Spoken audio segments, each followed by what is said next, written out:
Hey guys, welcome back to another episode of Pints and Paints on a Friday night here at the OHA. Today's pint of choice. We're just going to jump right in. I don't really even think we needed an intro, but I did it anyways, so here we go. This is her. Get a good look at that. This is Moosehead Brewery's Anniversary Ale, strong beer. Celebrating 150 years, just like our great country, Canada. So we'll give her a try. See how it goes for a Friday night.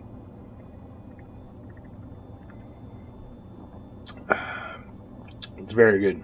I'm really enjoying the taste of the strong beer. It's very flavorful. I'm not going to use any of that full-bodied, smooth finish mumbo-jumbo on you anymore. Don't worry. It's a good beer. It's cold. Tastes good. I like it. Keep it simple here on P&P. Anyways, guys, moving on. It is episode 5. Can you believe it's been 5 weeks of this? 5 weeks of P&P. Unreal. Time's flying. So, newest projects in the OHA Forge. For some upcoming events, don't worry, the Iron Hills are still definitely on the go. There will be, continuations and follow through on those videos. I've got some upcoming events with the club that we want to make sure we've got miniatures ready for, so I've had to kind of shelve the dwarves for now and get cracking on some other stuff. So that is specifically my Rohan Force for Bog, which is Battle of Glenwood, for those of you who weren't able to put that together. Which I don't blame you. I mean, it's you're not familiar with where I am, so it wouldn't make sense. But it is Battle of Glenwood. I have cleared it with OSBGL Evan, that we can use that abbreviation. So, unbeknownst to me, my wife actually came up with it, said Battle of Glenwood. I'm just going to call it Bog, which I thought was kind of fitting since we just had fog. So, we are going to have some absolutely stunning terrain by OHA Brother George. Insert photo here, maybe? Or there. Not sure. I'll see how my editing skills are, but there might be a photo in here. If not, wait to the end, as per usual. He's making some really awesome stuff. Can't wait for you guys to see it. So I'm working on getting 2 full warbands of Rohan painted up for the scenario that we're playing. I believe he said we're playing a DCHL scenario based on Helm's Deep. It is not Helm's Deep. You guys can put it together on what it's going to be based on the photographs, but it is not Helm's Deep, but similar force composition for what they've used in that scenario, just to keep it balanced. So I've been working on the 2 full warbands, Theoden foot and mounted, Gamling foot and mounted, Eowyn Shield Maiden of Rohan, 5-year-old guard, and some other assorted goodies. So I felt it was a good time where I could advance my Rohan army and really fill it out. Right now I've just got Eomer foot and mounted, 2 warbands of Rohan painted, and a warband mounted painted Riders of Rohan. So definitely wanted to get these guys done, so I thought, hey, I got to do them. I'm going to be, going to have those colors out. Might as well start laying them on and get them going. So really hoping to progress well and get those done, ready for the event. Rest assured they will be ready for the event, just whether or not I have all the minute details, layering, stuff like that done. I'm no OHA George, but I do want them to be presentable. So look forward to seeing them. I'm going to try to keep you, the viewer, updated on my progress, sort of showcase what I've been doing, what I've been working on, steps. If there's any interest for color and technique, definitely something I can look at, but got a lot on the go, so I want to try to push through and get, as much painted and done as I can. And rest assured there is more content coming, so just be patient with us. Also for Bog, the OHA will be featuring a series of videos for making your own terrain mats. So this is a process that I've done for a number of events where I take a piece of 4x4 canvas, basically a canvas painter's drop cloth. It's either 4x4, 4x6, 4x8, whatever size table you want to accommodate. They come in massive lengths. You can cut it to fit. It's a very handy material. I'm going to take you through the process of texturing it, adding detail, flock, paint, etc., sealing it so that you're not wasting your flock everywhere and making a mess. But that is definitely a series that's going to be coming up on the channel right shortly, and we're going to show you how to do that and achieve the effects that we're pulling off with our mats. So if I can, I'll get a picture of the grass mat up. If not, it's coming up. Stay tuned. You're going to see it. Hopefully you like it. If you don't like it, tell me. If you like it, tell me too. That works good. A little piece about Games Workshop and their customer service. My wife and daughter were kind enough to get me a gift card for Father's Day, so I was able to order some goodies and sort of fill some of the gaps that I had in a couple armies. So I picked myself up a Rohan Command pack, the four miniatures. I believe it comes with the Warhorn, the banner, and a couple captains. I'm not sure.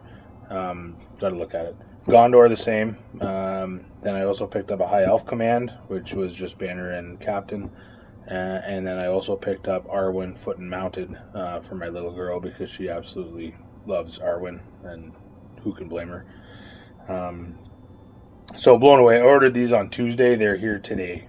They were here waiting on the back deck when I got home in a box, sheltered from the rain. Thank goodness. Blown away. Blown away. Super quick. Great process. They've got... I've been ordering a lot from Forge World lately, so I haven't ordered much from Games Workshop. And I was blown away with the tracking app, being able to follow the package all the way through the route. This one came from Memphis, Tennessee, shipped all the way up to Winnipeg, Manitoba, then back down to Windsor and to me. So blown away. Tuesday, it's now Friday. I've got them. The boxes are opened up. If I wasn't working on Rohan, I'd be cutting them off the sprue. Although the Rohan Command, I might be able to fit that one in. Anyways, great job. Great job. And at the same hand, awful job. Terrible. So frustrated, it's not even funny. My Iron Hill Goat Riders have still not arrived. They have not arrived. The Chariot was ordered at the same time. It arrived. I called Forge World, as I stated in the last video.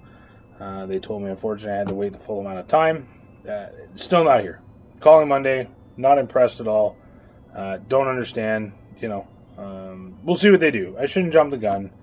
Just frustrating when you order from the parent company and receive something that quick, and then have what's going on with my Goat Riders happen. It's just very frustrating. So specifically because that's a major part of my force composition for Nova.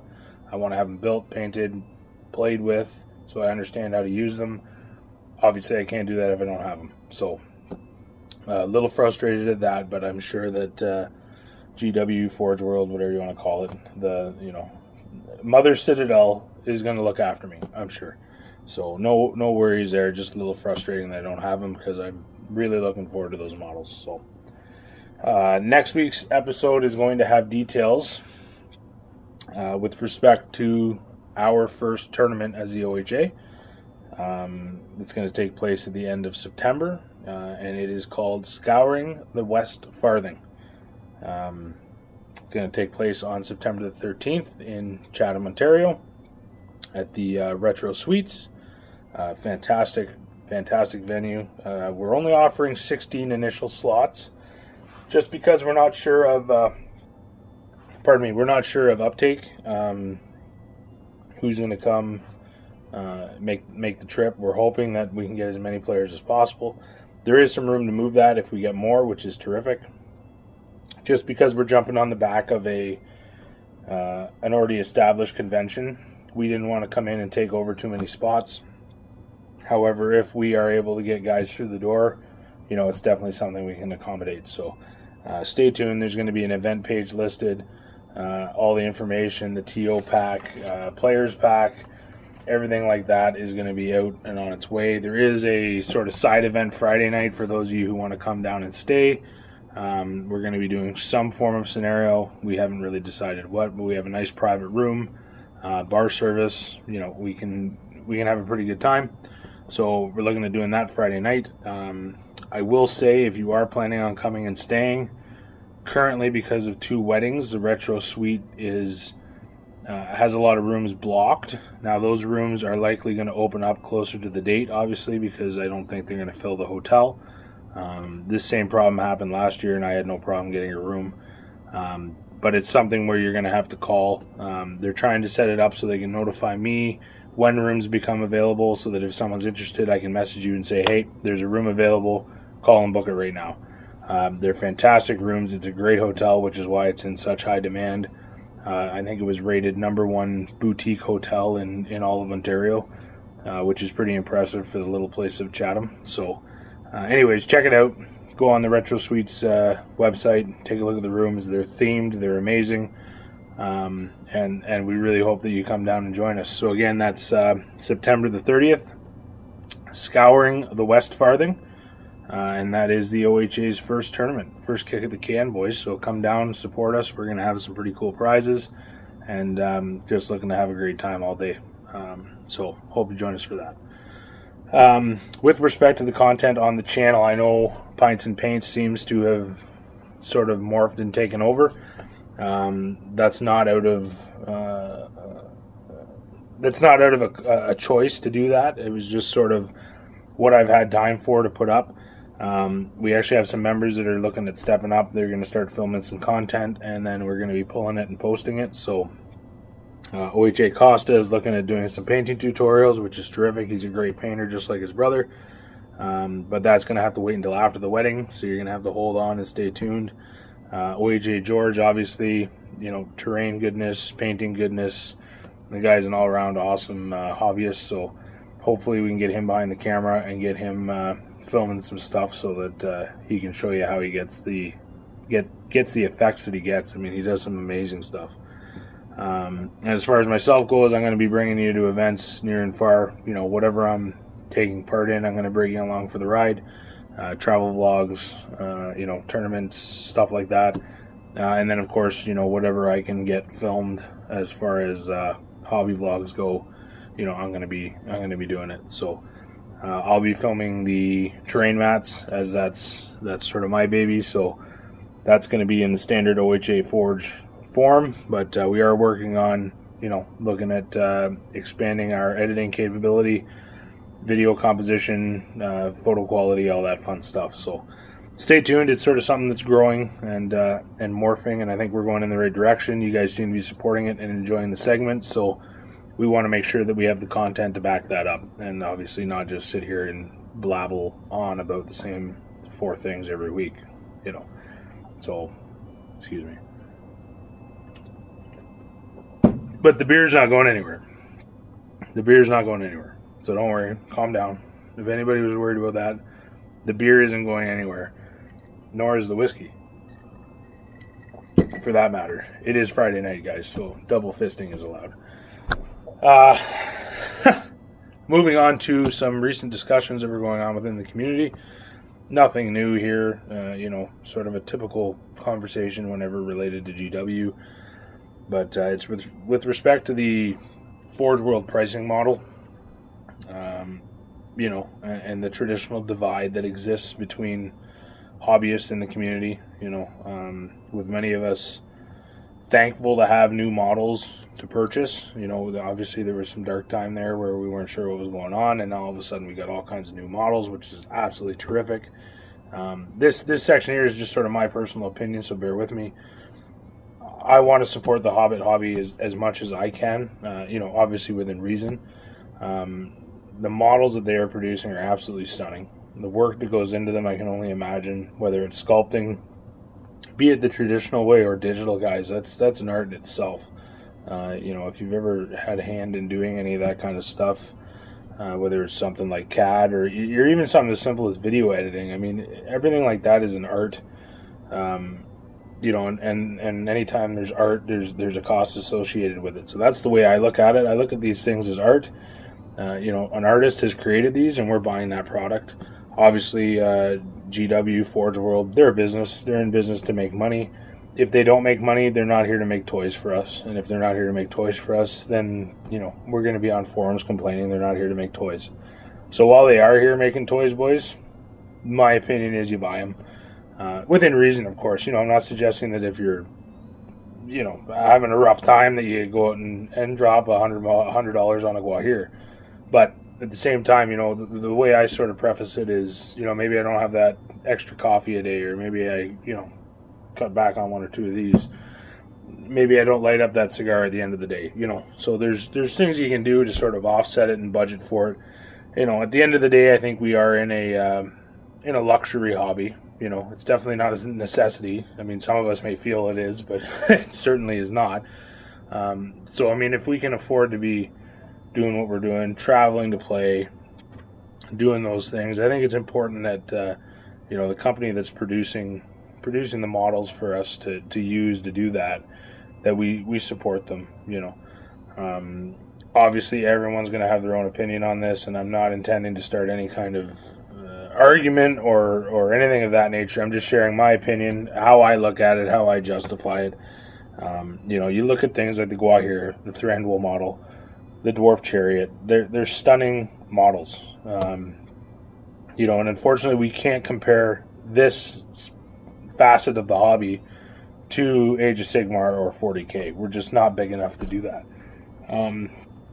As much as we've seen a resurgence, obviously we're still not even coming close to the numbers that they're doing. Now, I could be wrong on this, and if anybody knows otherwise, please chime in. But I would be shocked if we're anywhere close to 40K or Age of Sigmar.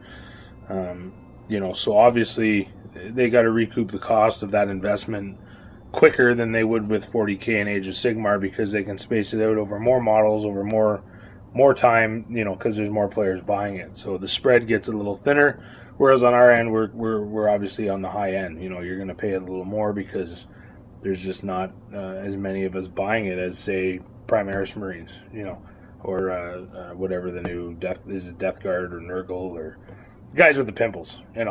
Somebody likes them, they're buying them. There's lots of guys buying them, whereas not so many guys are buying Hobbits.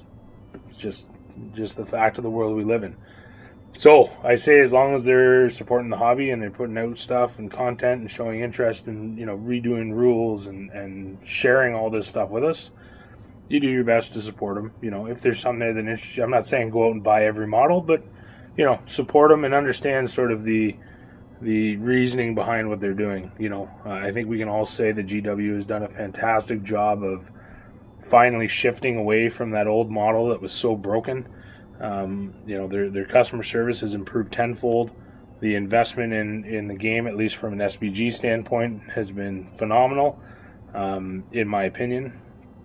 There's just so many good things going on. Let's not get stuck on that Guajir's $90 or $103 or whatever it is. We're all in this hobby together, and you're gonna find a way to make it work. If you want that model bad enough, it's like anything else in life. You know what I mean? You just got to prioritize, and when you get to a point where you can get in there and get it, you're gonna be thrilled, happy. They're fantastic models. There's nothing more I can say on it. So support your Hobbit hobby. That's it. That's all I have to say on that. So moving on. Just to wrap up, recap. Official OHA P&P finale? Recap? I don't know what to call the end segment. Anyways, Taylor Sinstadt, if I'm saying that wrong, I apologize. Blackfire production guy, OSBGLer with Barnaby Orr are hosting an event called The Ring Goes South, July 15th. Spoken about it before. Check out the OSBGL event page for more information on that. 400 points doubles tournament. Go check them out. If you can make it out, get out there, support your Hobbit hobby. July 22nd, we've got Bog, Battle of Glenwood. Again, PM for confirmation of attendance. Even if you're just attending for the day, I need to know you're coming down, just so I can make sure I got enough beverages and food, if you want, or more beverages, whatever your preference is. August 30th to September 3rd is, of course, Nova. If you guys haven't signed up or aren't going, you should be. Looks like a great time. Go to novaopen.com for more information. I know the hotels are getting a little tight, but the convention itself, I do believe there's still slots, and it looks like quite the event. So check that out. And then, of course, September 29th and 30th is KegsCon, which is going to be scouring the West Farthing, the OHA's first tournament. That will be held on September 30th, with a scenario evening being run on the 29th for those of you who are interested in coming down and staying over in the Chatham area. So that's it. That's it from the OHA for this week's episode of P&P. It's over. Anyways, it's Friday night. Go have a beer, boys. Get some painting done. We'll see you next week.